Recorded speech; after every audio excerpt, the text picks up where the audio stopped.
हाँ जी, तो क्वेश्चन है two vectors have magnitude 6 unit and 8 unit respectively, find the magnitude of resultant of two vector if angle between two vector is. तो option है first 0 degree के साथ पता करना है, फिर 180, फिर 60, फिर 120 एंड फिर 90। ठीक है, सबसे पहले मुझे क्या पता है कि दोनों ही वेक्टर्स हैं 6 यूनिट और 8 यूनिट, मतलब मैग्नीट्यूड दे रखा है। अब पता करते हैं वैल्यूज़ डाल के। तो मुझे क्या पता है कि रिजल्टेंट पता करने के लिए क्या यूज़ किया जाता है, यूज़ करते हैं हम लोग ए वेक्टर प्लस बी वेक्टर। ठीक है, अच्छा ए वेक्टर प्लस बी वेक्टर का अगर मैं रिजल्टेंट निकालूँ तो ये क्या बनता है, ये बनता है under root of A square plus B square plus 2ab cos theta. So A square plus B square plus 2ab cos theta. ठीक है, अच्छा अगर मैं कहूँ कि मेरे कॉस की वैल्यूज़, थीटा की अलग अलग वैल्यूज़ क्या होंगी वो देख लेते हैं। तो मुझे क्या पता है, थीटा अगर 0 डिग्री है कॉस, तो cos 0 degree is equals to 1। ठीक है, कॉस 180 डिग्री की बात करूँ तो मैं कहता हूँ कि ये ऑपोजिट है बिल्कुल 0 का, तो ये हो जाएगा -1।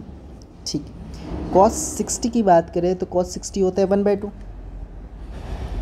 1/2 का बिल्कुल ऑपोजिट होता है, सॉरी कॉस 60 का बिल्कुल ऑपोजिट होता है कॉस 120, तो ये हो जाएगा -1/2। ठीक है, अच्छा 90 की बात करते हैं तो कॉस 90 की वैल्यू हो जाती है 0। ठीक है, ये ट्रिग्नोमेट्रिक वैल्यूज़ है बेसिक। अब शुरू करते हैं क्वेश्चन। तो मैंने कहा वैल्यूज़ पुट करते हैं फटाफट से। फर्स्ट रिजल्टेंट निकालते हैं। मैंने कहा under root of A square plus B square same, तो ए स्क्वायर की वैल्यू है 6 square plus 8 square plus 2 into 6 into 8 into cos 0 degree. Cos 0 means we know कितना होता है, 1 होता है। ठीक है, तो रिजल्टेंट मेरा आएगा वो आ जाएगा 36 plus 8 8 64 plus 8 6 48 48 2 48 2 8 2 16 6 4 2 8 96 into cos 1, cos 0 degree is equals to 1, तो 1 लिख देता हूँ। अच्छा तो अब रिजल्टेंट क्या आ जाएगा, रिजल्टेंट आ जाएगा 64 प्लस 36 इक्वल्स टू 60 100, तो 100 plus 96 is equals to under root of 196।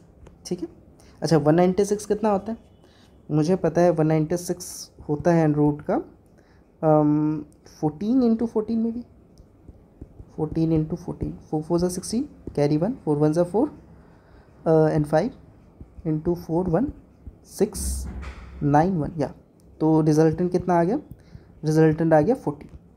First clear, तो 14 यूनिट आ गया रिजल्टेंट।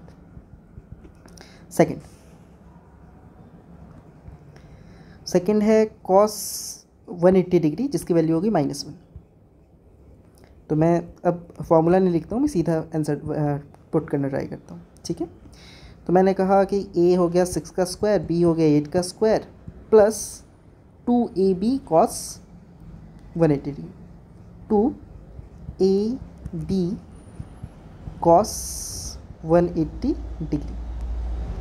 रिजल्टेंट क्या आएगा, तो मैंने कहा ये वैल्यूज़ तो सेम रहने वाली है, 36 प्लस 64 प्लस 96 इंटू कॉस 180 की वैल्यू आ जाएगी -1, तो यहाँ रिजल्टेंट मेरा आएगा कितना 100 minus 96, so resultant will B 4, और 4 का कितना आता है 2 यूनिट, तो इस सेकंड में रिजल्टेंट की वैल्यू आ गई 2।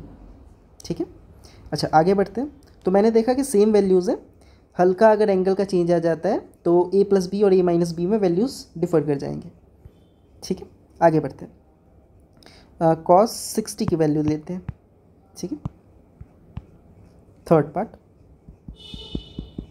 Cos 60 which is equals to 1/2। मैंने कहा वैल्यूज़ पुट करते हैं, थोड़ा और स्किप कर दे क्या, इतना स्टेप लिखने की जगह सीधा यहाँ शुरू कर ले, क्योंकि चीज़ें तो वही रहने वाली है। चलो एक क्वेश्चन में करते हैं, फिर आगे हम थोड़ा और स्मॉल कर लेंगे। 6 square plus 8 square plus 2 into 6 into 8 into cos 60 degree. Okay, अच्छा आगे बढ़ते हैं। हमने कहा 36 प्लस 64 प्लस 96 इंटू 1/2। 1/2 कितना आ जाता है, 4 2 8 एंड 8 2 16। तो मैं कहूँगा यहाँ जो रिजल्टेंट आएगा वो कितना आएगा, वो आएगा 100 प्लस 48। सो रिजल्टेंट की वैल्यू आ जाएगी √148। ठीक है, √148 को अगर मैं सॉल्व करने जाता हूँ तो ये कितना आएगा, ये आ जाएगा, मैं थोड़ा इसको सिंप्लीफाई कर लेता हूँ। 2 इंटू 74, 7 2 14, 4 2 8। ठीक है, अच्छा 74 को भी और थोड़ा सिंप्लीफाई करूँ तो ये आ जाता है 2 इंटू 3 2 6, 37। ठीक है, अच्छा अब 2 पेयर है, 2 बाहर आ जाएगा, 37 अंदर रह जाएगा। तो इसका जो रिजल्टेंट आया वो आया 2√37 यूनिट। आगे बढ़ते हैं, फोर्थ पार्ट पे आते हैं। फोर्थ पार्ट क्या है, फोर्थ पार्ट है हमारा 120 डिग्री। ठीक है, तो फोर्थ है cos 120 डिग्री। मुझे पता है 120 होता है -1/2। ठीक है, तो अब मैं सीधा वैल्यूज़ डालता हूँ। Resultant is equals to 36 plus 64 plus 96। I hope कि हम बहुत टाइम से करते आ रहे हैं, सेम ही चीज़ें हैं, तो मुझे नहीं लगता अब यहाँ दिक्कत आएगी। ठीक है, तो ऊपर का प्रोसेस तो सेम ही है, मैं सीधा लास्ट के आंसर में आता हूँ। 96 इंटू cos 120 है, तो एक बार कर लेते हैं cos 120 डिग्री। तो cos 120 मतलब कि वैल्यू क्या आ जाएगी, वैल्यू आ जाएगी -1/2। तो 36 प्लस 64 प्लस 96 इंटू -1/2। -1/2 मतलब ये जो प्लस है ये माइनस हो जाएगा। ठीक है, तो ये आ गया माइनस नहीं, अभी तो 48 आएगा। हाँ, तो ये आ गया 48 और ये प्लस इधर माइनस में कन्वर्ट हो गया, क्यों, इसके कारण। तो रिजल्टेंट क्या आया, रिजल्टेंट आ गया 100 - 48। Resultant will be equals to कितना आता है, 100 - 48 करने पे 2 एंड 6 5, आई थिंक 5 या √52। ठीक है, √52 को अगर मैं सिंप्लीफाई करना चाहूँ तो क्या लिख सकता हूँ, मैं लिख सकता हूँ 2 इंटू 2 2 4 एंड 1 2 2 6 52। 26 को और सिंप्लीफाई करो तो 2 इंटू 30, तो ऑफकोर्स सेम इधर 2 बाहर चला जाएगा, 13 अंदर रह जाएगा। तो resultant is equals to 2√13 unit. आगे बढ़ते हैं, फिफ्थ पार्ट। फिफ्थ पार्ट में कहा गया है कि वैल्यू नहीं है 90 डिग्री। ठीक है, एक मिनट। तो फिफ्थ पार्ट में कहा गया है कि cos 90 डिग्री लेना है। मुझे पता है cos 90 0 होता है, ये इजी होने वाला है। तो रिजल्टेंट क्या आ जाएगा, ये पूरा कर लेते हैं।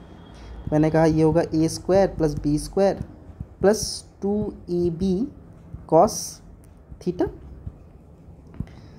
और मुझे पता है a की वैल्यू है अपनी 6 का स्क्वायर प्लस 8 का square plus 2 into 6 into 8 into cos 90 degree. तो रिजल्टेंट आ जाएगा 36 प्लस 64 प्लस 2 इंटू 96 इंटू 0। ये पार्ट ख़त्म हो चुका है। तो रिजल्टेंट क्या आया, रिजल्टेंट मेरा आ गया 100, और 100 आया मतलब रिजल्टेंट की वैल्यू आ गई 10 यूनिट्स। आई होप क्लियर होगा सारा पार्ट। Okay, thank you.